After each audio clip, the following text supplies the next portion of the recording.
Hello everyone, welcome back to my channel remarkable studies. आज के इस वीडियो में हम एक नया टॉपिक स्टार्ट करेंगे जिसका नाम है एसेट वैल्यूएशन। ये टॉपिक बहुत इंपॉर्टेंट है एग्जामिनेशन पॉइंट ऑफ व्यू से। आज हम इस वीडियो में इसी कंसेप्ट को क्लियर करेंगे। एसेट वैल्यूएशन दो वर्ड से बना है, एक तो है एसेट और दूसरा है वैल्यूएशन। सबसे पहले हम एसेट के मीनिंग से पढ़ते हैं। एसेट क्या होता है? एसेट एक ऐसा इकोनॉमिक एक रिसोर्स है, एक वैल्यू है जिसको एक फर्म, कॉरपोरेशन, ऑर्गेनाइजेशन ओन करती है। एसेट एक ऐसा एक इम्पॉर्टेंट रिसोर्स है जिसको एक इंडिविजुअल, कॉरपोरेशन या फिर जो कंट्री है वो ओन करती है और उस रिसोर्स को हम कंट्रोल करते हैं इस एक्सपेक्टेशन से कि ये जो एसेट हमारे पास है जिसको हमने ओन करा है ये फ्यूचर में हमें कुछ बेनिफिट्स प्रोवाइड करेगा। उसको हम बोलते हैं एसेट्स। एसेट्स को हम अपनी बैलेंस शीट में एसेट साइड पर शो करते हैं। ये हमें पता है कि बैलेंस शीट से हमें हमारी फाइनेंशियल पोजीशन के बारे में पता चलता है। बैलेंस शीट में हम एसेट्स को शो करते हैं। वो एसेट्स की जो वैल्यू होती है, हम जिनको वहाँ पे टोटल करते हैं, वो वैल्यू हमें बताती है कि एट द एंड कंपनी ने कितने एसेट्स को ओन करके रखा हुआ है। ठीक है। Assets are reported on company's balance sheet and are bought or created to increase firm's value or benefit the firm's operations. Assets हमारे पास कैश, रॉ मटेरियल, स्टॉक भी हो सकते हैं, ये हमारे करंट एसेट्स हैं। ऐसे ही हमारे पास फिक्स्ड एसेट्स भी होते हैं, office equipment, building and intellectual property. ऐसे ही गुडविल है, पेटेंट्स, ट्रेडमार्क्स, कॉपीराइट्स। ये सभी मिलकर हमारी एसेट साइड को कंप्लीट करते हैं। एसेट्स के बारे में हमारे पास मेन 4 पॉइंट्स की नॉलेज होना इंपॉर्टेंट है कि एसेट्स हमारे टेंजिबल भी हो सकते हैं और इनटेंजिबल भी हो सकते हैं। Tangible those assets to which we can see and touch, जैसे ऑफिस इक्विपमेंट्स है, लैंड है, प्लांट एंड मशीनरी है, जिनको हम देख सकते हैं और टच कर सकते हैं, वो है हमारे टेंजिबल। इसी तरह से इनटेंजिबल वो वाले एसेट्स हैं जिनको हम देख नहीं सकते, जैसे गुडविल है, पेटेंट्स है, एट्सेट्रा। एसेट्स हमें रिजल्ट प्रोवाइड करते हैं। रिजल्ट इन द फॉर्म हमें कुछ बेनिफिट्स रिसीव होते हैं उनसे जब हम उन एसेट्स को यूज़ करते हैं। फॉर एग्जांपल जैसे प्लांट एंड मशीनरी है। प्लांट एंड मशीनरी हमारा एक एसेट है। हम एसेट को, प्लांट एंड मशीनरी को यूटिलाइज करते हैं प्रोडक्शन के लिए। प्रोडक्शन होगी तो कल हमारा जो प्रोडक्ट बनेगा वो मार्केट में जाकर सेल होगा, हमें ज़्यादा उससे प्रॉफिट होगा। तो वो फ्यूचर इकोनॉमिक बेनिफिट है जो हमारी मेन एक्सपेक्टेशन है कि एक एसेट को ओन करने से, यूज़ करने से और कंट्रोल करने से जो हमें फ्यूचर में वैल्यू उस एसेट से रिसीव होगी। जो भी फ्यूचर इकोनॉमिक बेनिफिट्स होते हैं वो एक पर्टिकुलर एंटिटी द्वारा कंट्रोल किए जाते हैं। जिस फर्म का एसेट है वही उसको कंट्रोल कर सकती है। ठीक है।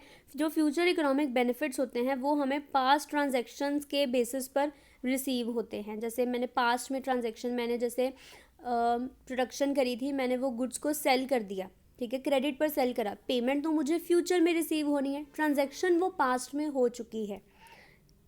यही मेन 4 पॉइंट्स होते हैं जिनको हम अपने एसेट की डेफिनेशन में मेन इंक्लूड करते हैं। नेक्स्ट टर्म हमारे पास आ जाती है वैल्यूएशन। वैल्यूएशन को अगर हम देखें कि अकाउंटिंग सेंस में वैल्यूएशन का मतलब होता है कि हमारे पास जो एसेट्स अवेलेबल हैं हमने उनको मॉनेटरी टर्म्स यहाँ पर अब असाइन करनी है, उसको हम बोलते हैं valuation. Valuation in the accounting is the process of assigning meaningful quantitative monetary amounts to assets.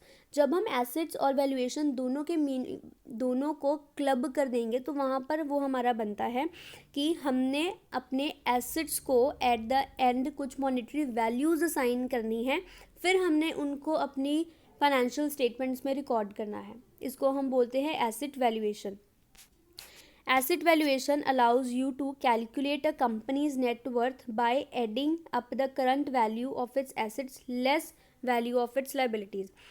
Asset valuation हमें अलाउ करता है कि हम अपने बिजनेस की जो उसकी नेटवर्थ है उसको कैलकुलेट कर सकते हैं जब हम अपने एसेट्स की करंट वैल्यूज़ को ऐड करते हैं और लास्ट में हम उसमें से अपनी सभी लाइबिलिटीज़ को डिडक्ट कर देते हैं। तो इस तरह से हम एसेट वैल्यूएशन को यूटिलाइज करते हैं।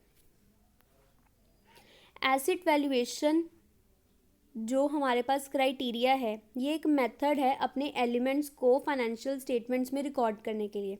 हमारे फाइनेंशियल स्टेटमेंट्स में हमारे पास बहुत सारे एलिमेंट्स है, एसेट्स है, लायबिलिटी है, इक्विटी है, इनकम, एक्सपेंस, ये सब कुछ है हमारे पास। वैल्यूएशन के थ्रू हमें क्राइटेरिया पता चलता है कि हमने किस तरह से इनको अपनी फाइनेंशियल स्टेटमेंट में रिकॉर्ड करना है कि हमें हमारी फाइनेंशियल स्टेटमेंट्स ट्रू और फेयर व्यू प्रोवाइड करें। जब भी हम इसकी मेजरमेंट की बात करते हैं, हमने सिर्फ दो बातें ध्यान में रखनी होती है। एक है सिलेक्शन ऑफ एन एट्रीब्यूट और सेकंड है यूनिट ऑफ मेजरमेंट। अब हम पहले इन दोनों को क्लियर करते हैं।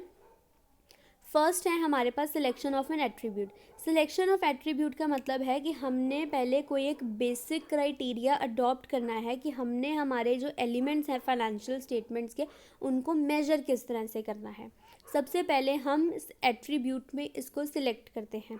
हमारे पास मेन ये 4 मेथड्स हैं जिनको हम यूज़ करते हैं मेजर करने के लिए। फर्स्ट है हमारे पास historical cost, replacement cost, naturalizable value और प्रेजेंट वैल्यू। अब हम पहले 1 बाय 1 इनको स्टडी करते हैं। फर्स्ट हमारे पास आता है historical cost based on actual event. Historical cost का मतलब होता है कि हमारे पास जो एसेट्स हैं, हमने जब उनको अपनी बैलेंस शीट में रिकॉर्ड करना है, हमने जिस प्राइस के ऊपर या जिस कॉस्ट के ऊपर उनको एक्वायर करा है एसेट्स को, हमने उसी कॉस्ट को वहाँ पर अपनी फाइनेंशियल स्टेटमेंट्स में रिकॉर्ड करना है। ज़्यादातर जो हमारे लॉन्ग टर्म एसेट्स हैं, हम उनको हमेशा हिस्टोरिकल कॉस्ट पर ही रिकॉर्ड करते हैं। हिस्टोरिकल कॉस्ट हमारे जो अकाउंटिंग प्रिंसिपल्स हैं, जो गैप है, उसमें बहुत इम्पॉर्टेंट इसको समझा जाता है कि हमने हमारे जो एसेट्स को रिकॉर्ड करना है, हमने उसको हमेशा उसकी कॉस्ट के ऊपर रिकॉर्ड करना है। Historical cost is in line with conservative accounting as it prevents over stating the value of an asset. Historical cost को अडॉप्ट करने से हमारी जो फाइनेंशियल स्टेटमेंट्स है, वो हमें true and fair view provide करती है कि हमने जब एक्चुअल में उसको ख़रीदा, हमने उसी पर ही उनको रिकॉर्ड करना है। इससे क्या होता है, हमारी जो स्टेटमेंट्स हैं उनकी ओवर स्टेटमेंट नहीं होती। नेक्स्ट है हमारे पास रिप्लेसमेंट कॉस्ट। रिप्लेसमेंट कॉस्ट का मतलब होता है कि हमारे पास ना कोई एसेट है, ठीक है, अब वो एसेट हम प्रॉपरली वर्क नहीं कर रहा, हमने उस एसेट को अब रिप्लेस करना है, ठीक है। उस एसेट को रिप्लेस करने के लिए जो भी अब खर्चा होगा वो बन जाता है हमारी replacement cost. It is a term referring to the amount of money a business must currently spend to replace an essential asset. उसको हम बोलते हैं रिप्लेसमेंट कॉस्ट, कि हमारे पास एक एसेट है लेकिन अब हमने उसको रिप्लेस करना है। अब उसको रिप्लेस करने के लिए हमारा जितना भी खर्चा होगा वो हम इंक्लूड करते हैं रिप्लेसमेंट कॉस्ट में। इसको हम रिप्लेसमेंट वैल्यू भी बोलते हैं। जो हमारी रिप्लेसमेंट कॉस्ट होती है वो कभी भी फिक्स्ड नहीं होती, या फिर ये नहीं है कि जो कॉस्ट पहले इनकर हुई थी आने वाले टाइम में भी वही इनकर होगी। रिप्लेसमेंट कॉस्ट में फ्लक्चुएशंस आती रहती हैं और वो डिपेंड करती हैं कि हमारे जो मार्केट में जो कंपोनेंट्स हैं, या फिर हमने अपनी मशीन को जो रिप्लेस करना है, जो उसका पोर्शन रिप्लेस होने वाला है, उसकी वैल्यू क्या है मार्केट में उस टाइम, उसको हम बोलते हैं रिप्लेसमेंट कॉस्ट। नेक्स्ट है हमारे पास net realisable value. Net realisable value का मतलब होता है कि जब हमने अपने एसेट को सेल करा उस टाइम कितनी वैल्यू रियलाइज हुई, उसको हम बोलते हैं net realisable value. Net realisable value जो एक तो होता है कि एक्चुअल अमाउंट जो हमें मिलने वाली है जब हमने अपने एसेट को सेल करा, उसमें से हमेशा आपने माइनस करना है अमाउंट कि कितना आपका खर्चा उस एसेट के ऊपर हुआ है उसको सेल करने के लिए, उसको हम बोलते हैं नेट रियलाइजेबल वैल्यू।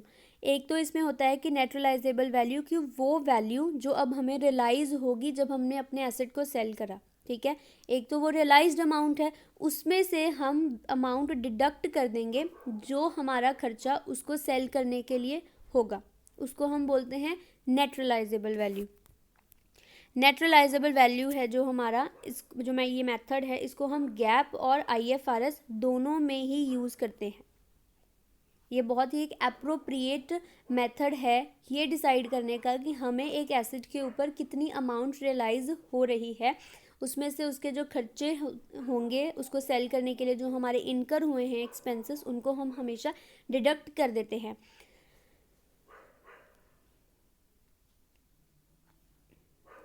फोर्थ इसमें कंसेप्ट आता है हमारे पास present value of expected cash flows. Present value का जो टॉपिक है ये हम ऑलरेडी कंसेप्चुअल फ्रेमवर्क है जो स्टेटमेंट है उसमें हम ये कर चुके हैं, फिर भी हम यहाँ पर एक स्लाइड में हम उसका मीनिंग डिस्कस कर देते हैं।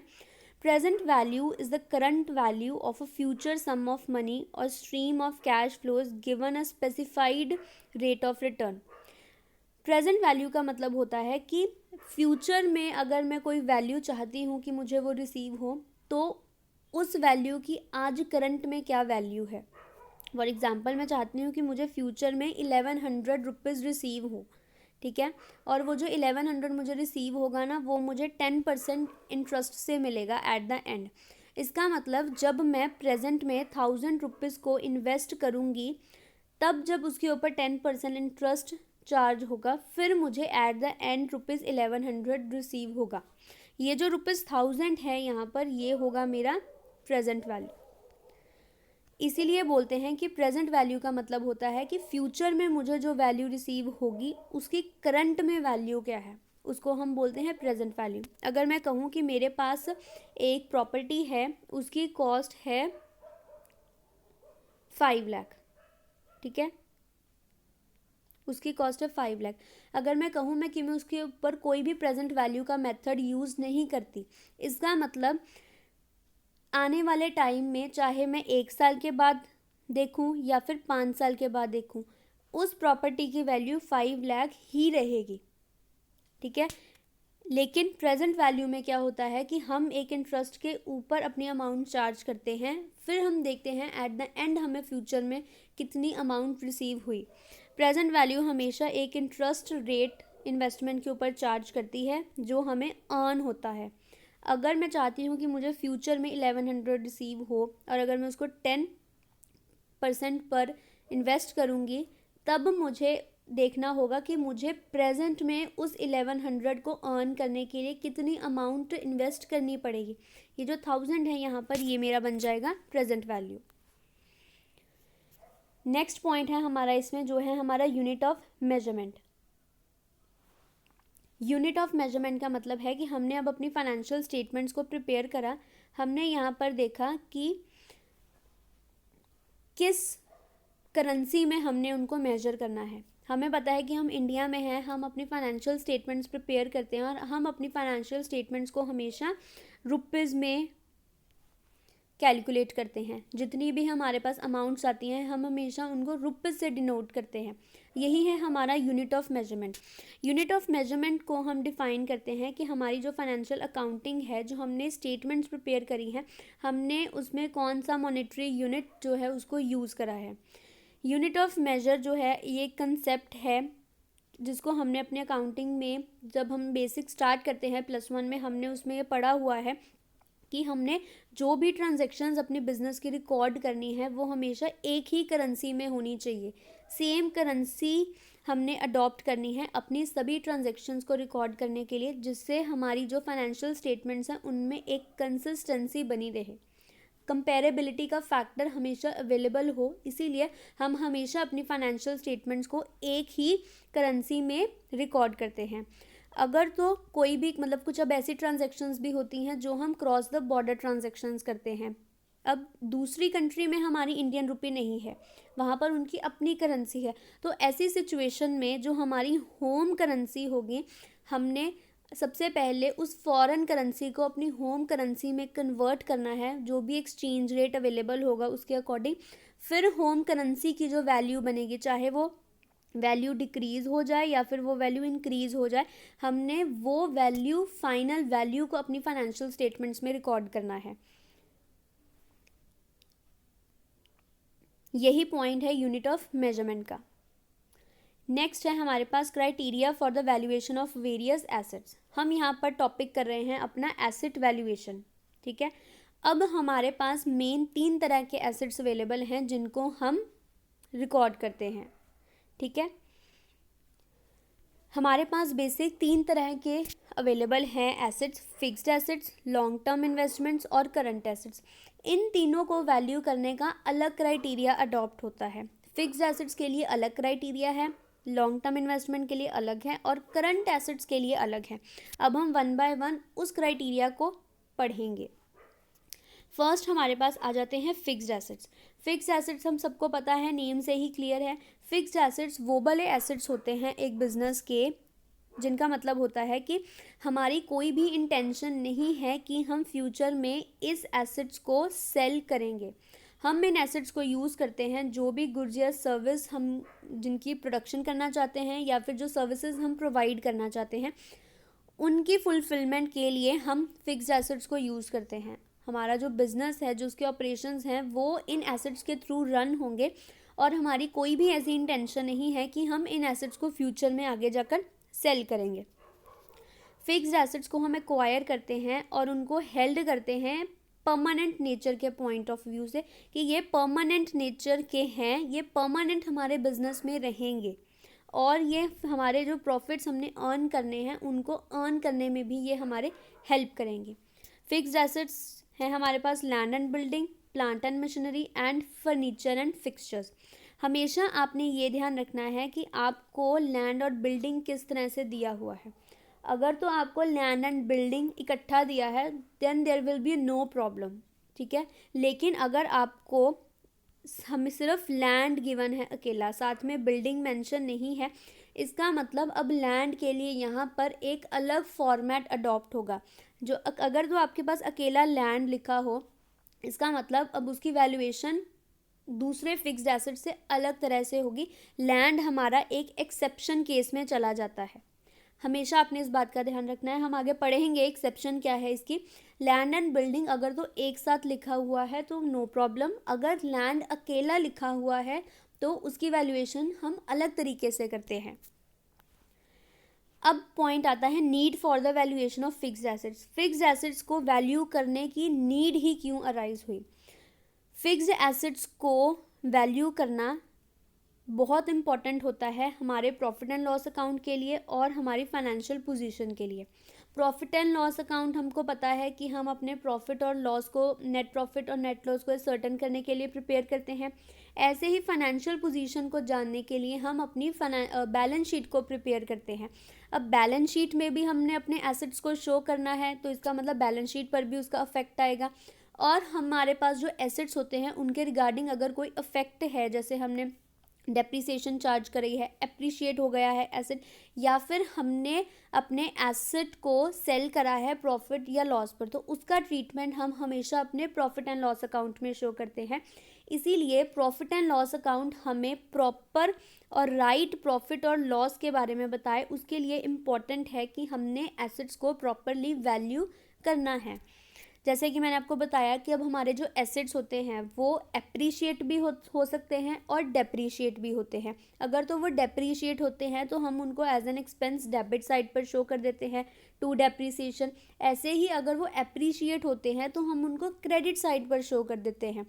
अब एसेट को वैल्यू करना इम्पॉर्टेंट है कि हम प्रॉफिट एंड लॉस अकाउंट में सही वैल्यू ट्रांसफ़र करें।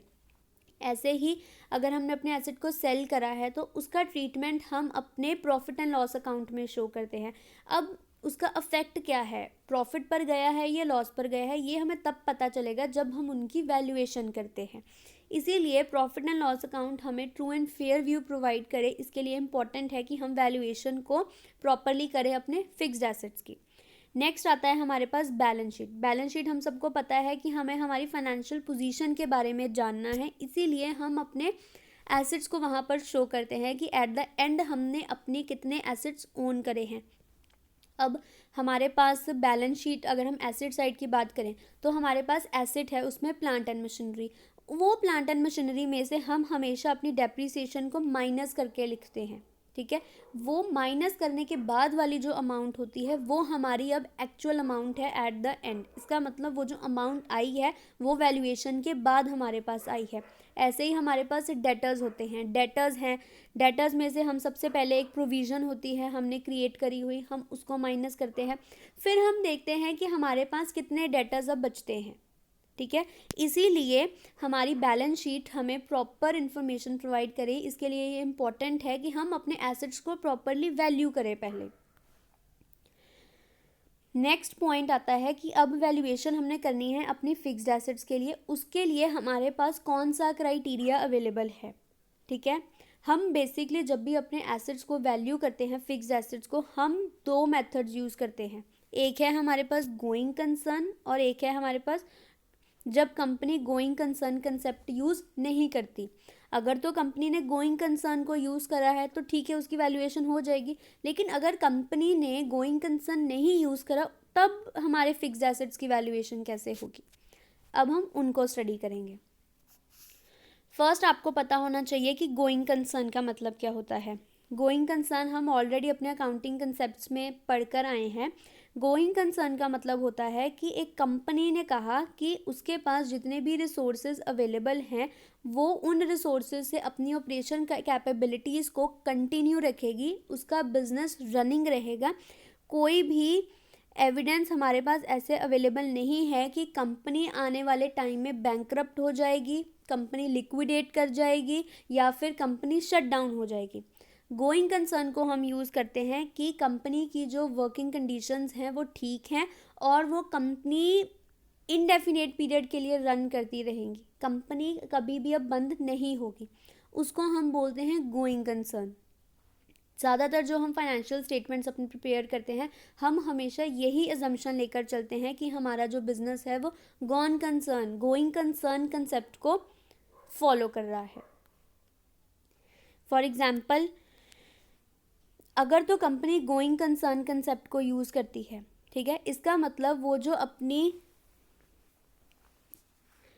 कंपनी ने जब डेप्रीसिएशन जो चार्ज करनी है वो करती है, वो एक्सपेक्टेड इकोनॉमिक लाइफ के बेसिस पर। जैसे कि आपको पता होगा कि हमने जो डेप्रीसिएशन चैप्टर करा है उसमें हम स्ट्रेट लाइन मेथड को यूज़ करते हैं।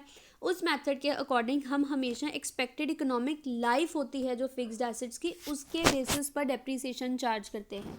ठीक है, अगर तो कंपनी गोइंग कंसर्न कंसेप्ट को फॉलो कर रही है तो वो हमेशा expected economic life of fixed asset के बेसिस पर डेप्रीसिएशन को चार्ज करेगी।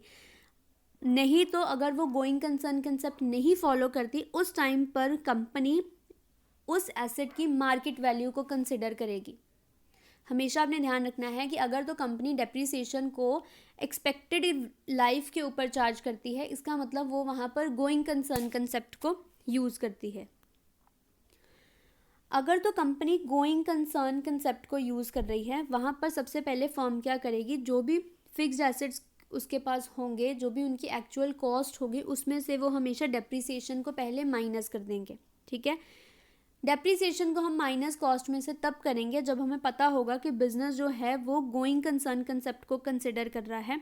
जो भी फ्लक्चुएशंस होंगी मार्केट प्राइस में, हम उनको कभी भी कंसिडर नहीं करेंगे, क्योंकि मार्केट प्राइस को हम कंसिडर करते हैं जब कंपनी ने अपना एसेट मार्केट में अब जाकर सेल कर देना है, हम मार्केट प्राइस तब कंसिडर करते हैं।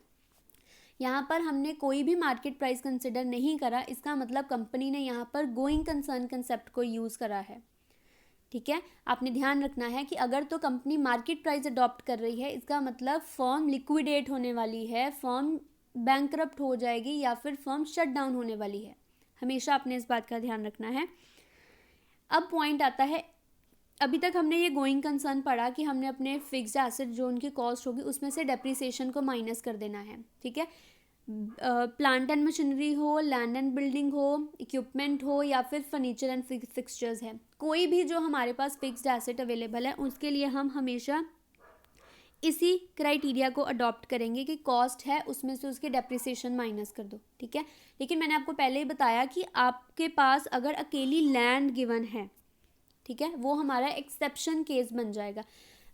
लैंड के लिए हम कभी भी उसके कॉस्ट में से उसकी डेप्रिसिएशन माइनस नहीं करते। अगर तो लैंड एंड बिल्डिंग गिवन है तो आप वैसे ही करोगे, कॉस्ट में से आप डेप्रिसिएशन माइनस कर दोगे। लेकिन अगर आपको अकेली लैंड गिवन है तो वहाँ पर आप उस तरह से वैल्यूएशन नहीं कर सकते। लैंड को हम गोइंग कंसर्न या फिर जो अदर फिक्स्ड एसेट्स के लिए हमने फॉर्मेट अडॉप्ट करा, उससे कभी भी हम उसको वैल्यू नहीं करते। लैंड की हमेशा वैल्यूएशन उसकी कॉस्ट पर ही होती है, क्योंकि जो लैंड की वैल्यू होती है वो with the passage of time हमेशा इंक्रीज कर जाती है बिकॉज ऑफ लिमिटेड अवेलेबिलिटी। इसीलिए हम लैंड को बाकी फिक्स्ड एसेट्स की तरह ट्रीट नहीं करते। लैंड के केस में कोई भी प्रोविज़न डेप्रिसिएशन की अप्लाई करने की रिक्वायरमेंट नहीं होती।